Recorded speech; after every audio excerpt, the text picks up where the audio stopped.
নমস্কাৰ আহি পৰিছে গোটৰ মহিলাসকলৰ বাবে ভাল খবৰ কিয়নো দুৰ্গা পূজাৰ আগতেই পাব 10,000 টকা গোটৰ মহিলাসকলৰ বাবে চৰকাৰে মুকলি কৰিব 10,000 টকা মহিলা আত্মসহায়ক গোটৰ সদস্যসকললৈকে 10,000 টকা আমি অনুদান হিচাপে আগবঢ়াম ইয়াৰ ইতিমধ্যে ইলেকশ্যনৰ আগত সবে প্ৰপত্ৰ পূৰণ কৰিছিলে আৰু ইয়াৰ এতিয়া অনুসন্ধান চলি আছে আৰু মই যিমান দূৰ জানো প্ৰায় 35 লাখ মহিলাই 10,000 টকা পাব তাৰমানে 3,500 কোটি টকা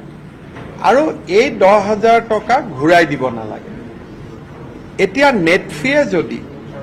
ইয়াৰ ভিতৰত যিসকল বিচাৰে তেওঁলোকক যদি 15,000 টকাৰ এটা লোন দিব পাৰে তেতিয়াহ'লে মহিলাসকলে 25,000 লগ লাগি কিবা এটা ভাল কাম কৰিব পাৰিব বা এই বছৰ যদিও নিদিয়ে আমি অহা 10,000 টকা যিসকলে ভাল কাম কৰিব তেওঁলোকক আমি পিছত আৰু 15,000 দিম তেতিয়া যদি নেটফিয়ে লগত 10,000 টকা এটা লোন দিব পাৰে তেতিয়া মহিলাখিনি উপকৃত হ'ব কিন্তু নেটফি ইমান ডাঙৰ অনুষ্ঠানো নহয় যে সকলোকে দিব পাৰিব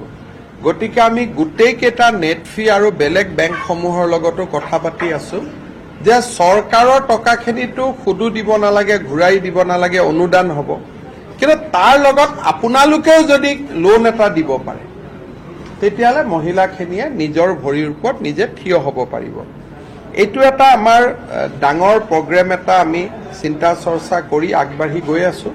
প্ৰথমতে মোক 10,000 টকাটো দি ল'ব দিয়ক তাৰ পিছত আমি বাকিখিনি পৰ্যায়ত আমি আগবাঢ়ি যাম